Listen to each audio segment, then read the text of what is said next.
human race has affected the Earth drastically and made it an unlivable place. Civilizations from other universes decide to end human species to protect all other life forms. It is a story about how the world will look near its very end. It's 1928, and a mountaineer in his camp at Karakoram, India, senses a sharp light outside. He immediately follows the light beam.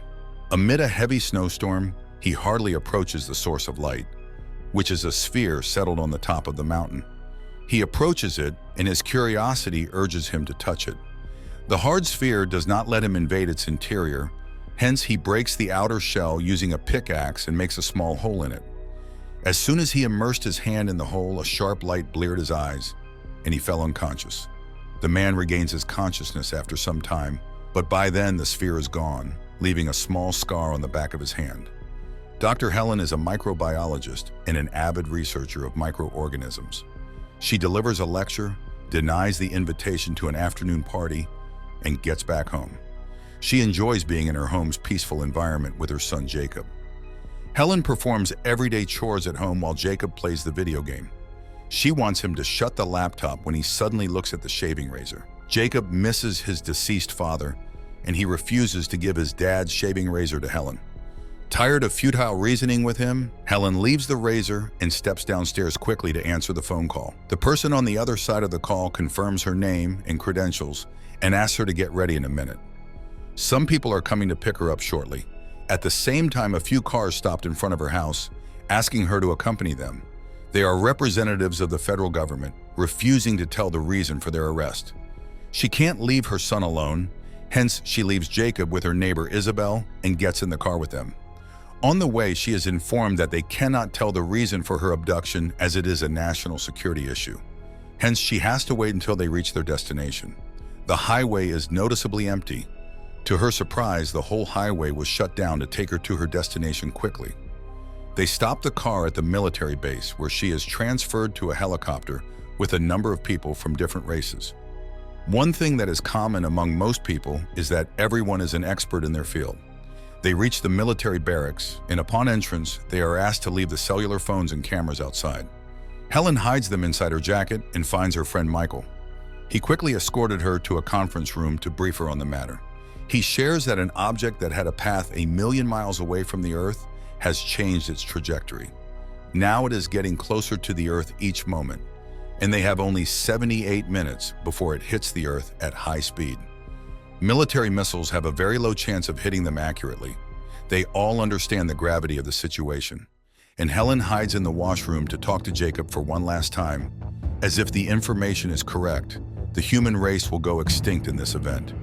She cries, and her hands tremble with anxiety as she talks to him and expresses her love. Someone knocks at the door as she hangs up the call.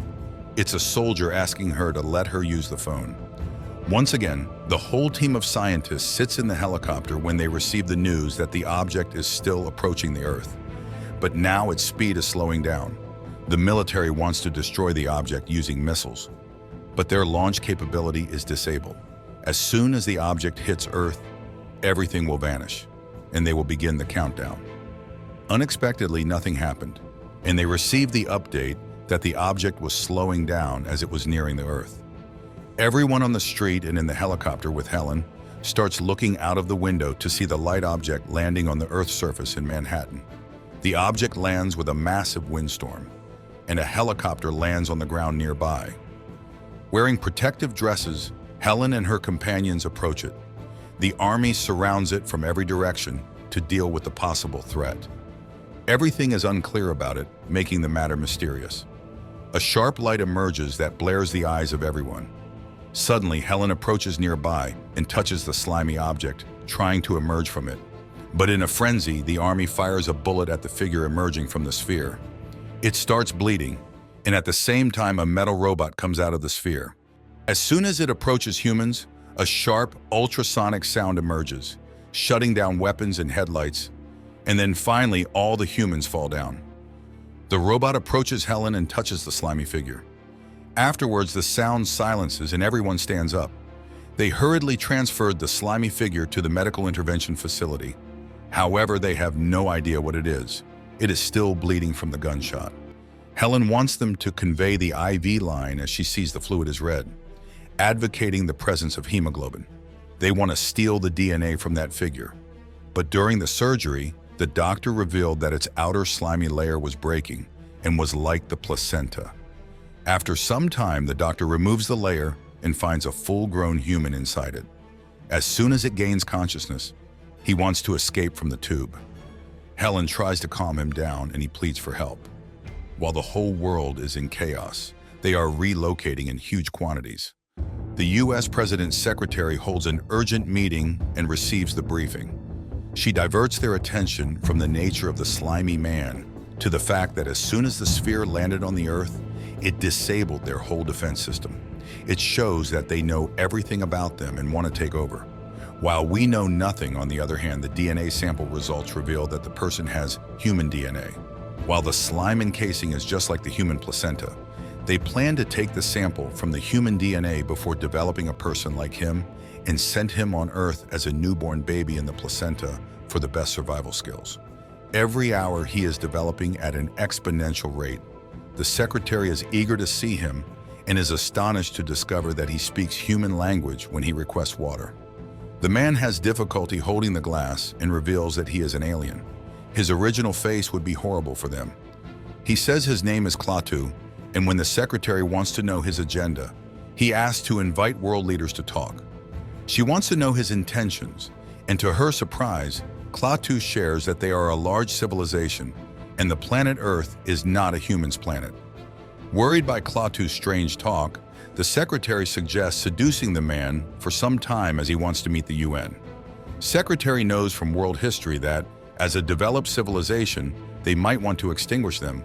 Helen immediately takes up the task to sedate him on Secretary's order and is about to grab distilled water when a man approaches the drugstore and hands her the prepared sedative. But Helen somehow picks up the distilled water bottle. On the other hand, the secretary informs Klaatu that they will transfer him, and he immediately refuses. He shares that he is leaving this place, which startles the secretary. Then Helen fills the injection, and at the time of injecting, she asks Klaatu to run. Afterwards, they transfer Klaatu to an interrogation room, leaving him alone with a man. He monitors his heart rate, and suddenly the screen starts to deviate, and the man undergoes extreme seizures. Afterwards, Klaatu hypnotizes him and asks him the complete route to escape the vicinity. On each route, he starts the ultrasonic rays, and with the flickering lights, Helen understands that Klaatu is trying to escape. She keeps the sample of DNA and runs outside. On the other hand, Klaatu wears the dress of an interrogator and makes his way out of the building. He reaches the train station and gets the sandwich from the vending machine. Klaatu notices a stranger fighting a weak man for money and watches him run. He hears the news of chaos on the planet Earth. As he moves towards the washrooms, the blood oozes from the stitches he got from the surgery and he falls down. Someone gets him medical help and he asks them to call Helen. He wants her to be with him. She picks him up and they start driving towards a safer place. Helen gives Klaatu his DNA sample, which he rubs on the stitches. They vanished as if they were never there. On the other hand, the military base prepares to attack the robot and throws missiles at it from every direction. The robot activates, seeing the approaching drones and missiles, and throws them in one go, resulting in the mission's failure. Jacob feels threatened by the strange Klaatu and wants Helen to kill him. He asks Klaatu what they should do, but Klaatu tells him that they can't do anything. Suddenly, Jacob wants to go to the washroom, and in his obscene, Helen shares with Klaatu that Jacob's father was her late husband, and he imagines him as a fighter hero in the army while he was an engineer. Helen inquires about Klaatu's intentions. He says that he is here to save the world. A while later, two men arrive to meet him. One of them has adopted human life so well and is content with the life he spent here. The old man shares his belief that people on Earth have an idea that the Earth will vanish one day, but they are not ready to do anything about it. Whatever it is, the old man loves the Earth as his home. Once again, the army plans to capture the alien robot without any attack. They need to be captured inside a metal closure. While someone reports Klaatu's presence to the police with a boy and a girl, hence they stop the car in the forest, and Klaatu walks out. Helen advised Jacob to stay locked inside the car. She follows him, and sees him standing beside the lighted sphere, which is emerging from a lake. Many similar spheres emerge from each part of the Earth. Helen gets too terrified to watch, as it's a sign that aliens are ready to attack.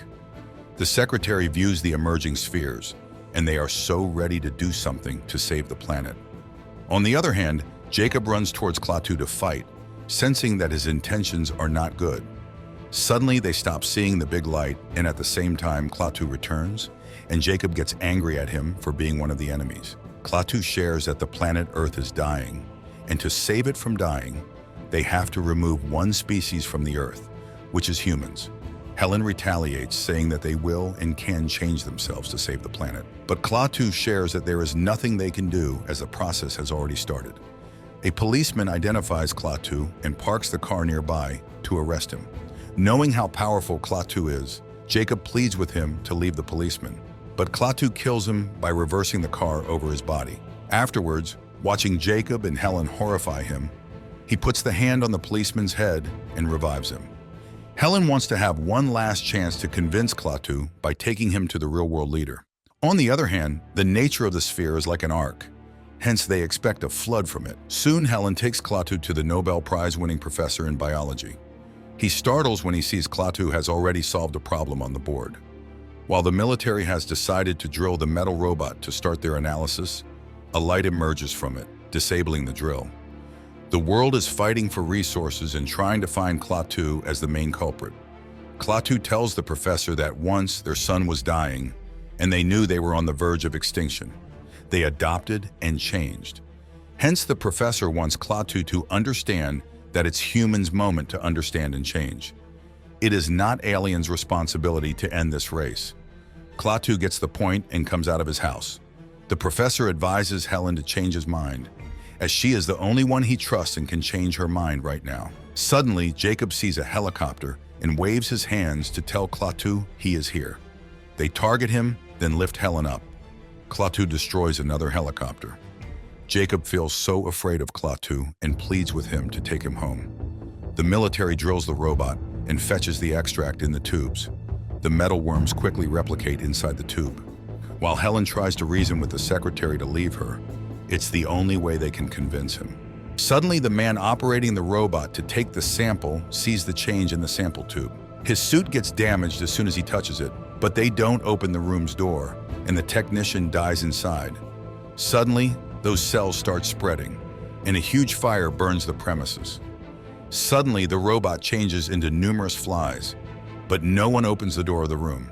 They all vanish when the small flies outnumber and attack them. The numerous flies have started attacking the vehicles and everything on the outside. The secretary sees no way but to free Helen to seek negotiations with Klaatu. After reaching a safe place, Jacob calls Helen, who asks Klaatu to meet him. Helen takes Michael and leaves immediately. Jacob wants to say goodbye to his late father one last time. Hence, Klaatu takes him to the cemetery. Jacob pleads with him to stop everything. But since everything is preset, Klaatu refuses to agree and leaves Jacob on his father's grave. Suddenly, Helen reaches for him and hugs him. They miss Anderson so much and hug each other. Klaatu looks at Helen and Michael while the skies are full of small metallic flies. Klaatu confirms that they will end the human race. Helen pleads with him to give them one more chance so they can change and evolve into a better species. Flies are quickly eating everything, while the president gives the secretary a confidential order. Michael and Helen escort Klaatu quickly inside the city, but at the same time, a number of explosions vanquished the light sphere. That destroyed Michael's car too, but the sphere remained unharmed. Michael dies there, while Helen and Jacob get out of the car to seek a safe place. Klaatu runs inside a shed to take them away. Suddenly, Jacob's nose starts bleeding, and Helen requests that Klaatu save his life. He sees Helen's nose bleeding and grabs their hands to save them. A number of worms emerge from Klaatu's body and enter Helen and Jacob. Jacob wakes up, and at that moment, Klaatu changes his mind to destroy the world. He admits that the professor was right and that humans deserve a better chance. He walks inside the flying storm and reaches the sphere. He touches it with his hand, and the storm stops. Each and every worm dies and falls down. Helen and Jacob watch the white sphere go back into the skies, and the movie ends there.